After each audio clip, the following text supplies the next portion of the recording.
J'ignore pourquoi, mais j'ai envie de te raconter ma première fois. Je pense que pour la plupart des gens, la première fois est spéciale. Mais en vrai de vrai, je pense pas que la mienne soit aussi spéciale que ça.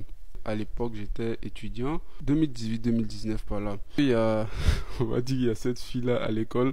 Déjà de base, moi je suis quelqu'un de manière globale, genre je suis dans mon coin, tu vois, je vais pas vers les gens et tout. Et ça, je pense que ça, c'est le comportement des gens qui sont intelligents. Parce que quand tu es fort en classe, tu sais que tu n'as pas besoin de demander correction d'exercice à quelqu'un. En fait, tu n'as pas besoin d'aller vers les autres, tu vois. Donc, moi, j'étais plus ou moins dans, on va dire, cette optique-là. Parce que, bah, j'avais même pas besoin d'aller vers les autres. C'est les autres qui avaient besoin de venir vers moi parce qu'ils voulaient que je leur explique les choses, etc., etc. Et du coup, c'est exactement ce qui s'est passé avec cette fille-là, dans le sens où, ouais, elle comprenait pas les choses, etc., comme d'habitude, hein. Du coup, elle était censée venir vers moi pour que je lui donne des cours et tout. Donc, c'est comme ça que ça a commencé. Et un jour, j'aime les crêpes. Je sais pas si c'était une excuse ou bien si c'était vrai, mais bref.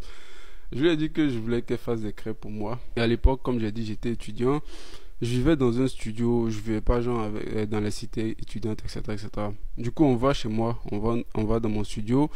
Et l'objectif, bien évidemment, c'était de faire les crêpes. Et donc, c'est ce qu'on a commencé à faire. On a fini de faire les crêpes et après, elle est rentrée chez elle, tout simplement. Et du coup, quand elle est rentrée chez elle, moi, j'ai commencé à réfléchir et j'ai continué en fait à faire ce que j'avais l'habitude de faire. Genre glander dans mon canapé, rester sur YouTube, etc., etc. Donc, je m'appelle au moment de mon anniversaire. C'était vers fin 2018 par là. Je suis tombé sur cette vidéo en fait que j'ai vue sur YouTube. J'ai vu la vidéo pour la première fois fin 2018 et 2 semaines après. Donc on était aux alentours du 15 janvier comme ça, 2019. J'ai revu encore la vidéo dans mes suggestions. Je me suis dit, tu sais quoi, je vais regarder cette vidéo. Et le jour où j'ai regardé cette vidéo, ça a totalement changé ma vie. J'ai découvert Yomi Denzel. Il avait parlé d'un challenge de, je sais pas, je pense que c'était 30 jours pour faire 6 000 euros, 3 000 euros, etc., etc. J'ai essayé ce que je pouvais, sauf que je me suis rendu compte très vite que tu avais besoin d'argent pour du coup lancer tes publicités, etc., etc.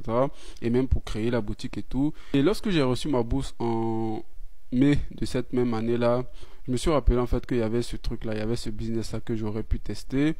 Et donc je me suis dit, tu sais quoi, vas-y, on fait le tout pour le tout, on tente le tout pour le tout. Et donc j'ai pris une bonne partie de ma bourse à l'époque et j'ai créé ma première boutique. Le 3 juin, j'ai lancé la boutique. La boutique était officiellement lancée le 3 juin. Et à l'époque aussi, j'avais suivi une mini formation sur YouTube de Shopify Addict pour ceux qui connaissent. Et le 9 juin, j'ai lancé ma première promotion aux États-Unis. Et dans la foulée, j'ai fait ma toute première vente en dropshipping. Ensuite, j'ai fait ma deuxième vente en dropshipping. Du coup, c'est comme ça que j'ai fait pour faire ma première vente tout simplement dans le business en ligne.